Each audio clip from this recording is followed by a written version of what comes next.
জনাব তারাফদার রুহুল আমিন, চেয়ারম্যান। নতুন ধারার অপেক্ষায় বাংলাদেশের ফুটবল। দেশের আধুনিক ফুটবলের পথিকৃৎ শেখ কামালকে আরও পরিচিত করার উদ্যোগে চট্টগ্রাম আবাহনী লিমিটেড আয়োজন করে শেখ কামাল আন্তর্জাতিক ক্লাব কাপ 2015। বাংলাদেশের ফুটবলকে এগিয়ে নিতে এই আয়োজন বড় ভূমিকা রাখবে বলে মনে করেন চট্টগ্রাম সিটি মেয়র ও টুর্নামেন্ট কমিটির চেয়ারম্যান আজম নাসির উদ্দিন।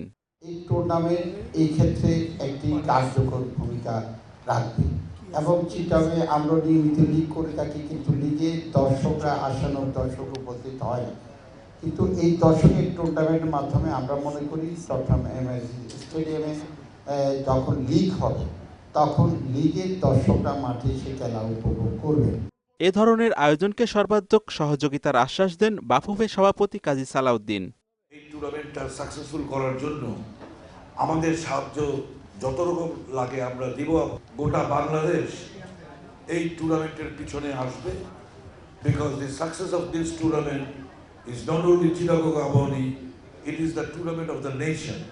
বাংলাদেশের 3টি, ভারতের 2টি এবং পাকিস্তান, শ্রীলঙ্কা ও আফগানিস্তানের 1টি করে ক্লাব এতে অংশ নিচ্ছে। লোগো উন্মোচনের পর 8টি দলের গ্রুপ ভাগ্য নির্ধারণ করা হয় ড্রয়ের মধ্য দিয়ে। গ্রুপ এতে রয়েছে Mohammedan sporting club Bangladesh, Mohammedan sporting club Bharat, আফগানিস্তানের স্পিনঘর বাজান এবং শ্রীলঙ্কার সলিড এফসি। গ্রুপ বিতে রয়েছে Dhaka Abahani limited, Chittagong Abahani limited, Kingfisher East Bengal ও করাচি ইলেকট্রিক ফুটবল ক্লাব। সবগুলি খেলা হবে চট্টগ্রামের মাটিতে। জাঁকজমকপূর্ণ উদ্বোধনী অনুষ্ঠান 17 অক্টোবর হলেও খেলা মাঠে গড়াবে 20 অক্টোবর এবং তা শেষ হবে 30 অক্টোবর। মাহমুদ রনি, মোহনা সংবাদ, ঢাকা।